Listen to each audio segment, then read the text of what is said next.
Hey everybody, this is Jess, and this week we covered chapters 17 and 18, which introduced us to video concepts. And as I was doing chapter 17, I felt much more confident about what I was doing. A lot of times it takes me 3 or 4 times of going through and reading what's going on, and watching everybody's video a time or two, and then I feel like maybe I've got about a 75% understanding of what's going on. And with chapter 17, I felt like as I was reading through it, it only took once or maybe a second skim over to feel like I had the same percentage, if not more, confidence in what I was doing. So that was reassuring as I worked through this chapter. So this patch basically hooks us up with our camera on our computer, and then also applies like a red, green, blue, and then also basically any color with a swatch object. So we also hooked it up with the K slider here that the MIDI or this slider here can control the presets that we set, which I know we were supposed to fill out more than this, but I was kind of in a rush, so I only did 5. For work, I think this one's red, then we went to blue, green, yellow, and white. So I'll go up here, play a note that corresponds to the 5 that I set up.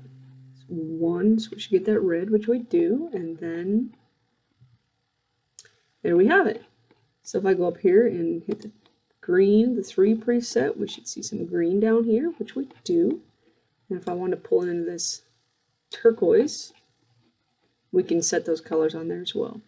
One thing I wasn't quite sure about is what the alpha did here.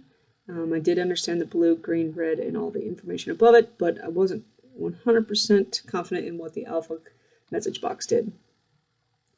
Moving on to chapter 18, which looked much scarier than it was. We built basically one set. If I click this, we built one of these and copied and pasted the last 15 of them. So it's much less work, I suppose. It's much less frightening than it actually looks. One thing I did want to comment on, I read through it a couple of times. Maybe I skimmed over it too much, spent too much time on the computer today, and did not catch exactly what I needed to be doing, but my understanding was we went to the file browser and pulled in the redball.mov, and that was supposed to be a message box. So I'm not sure.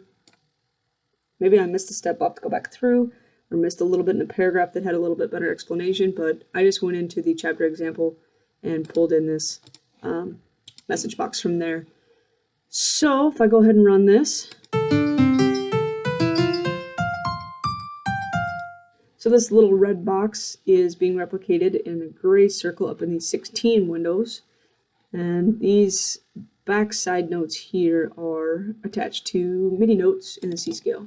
So again, to show that's how that is set up there. While 17 I felt pretty confident about, the back end of what's going on here is still a little bit confusing to me, so I'll have to go back through, of course, and reread a couple times to get a better understanding of what's going on. I suppose I'll pose a question. What sort of application can you see chapter 18 being? I can see application for 17, but maybe it's because I struggle with what's going on that I struggle with seeing a real-life application for this. So I'm interested to see what you guys have to say.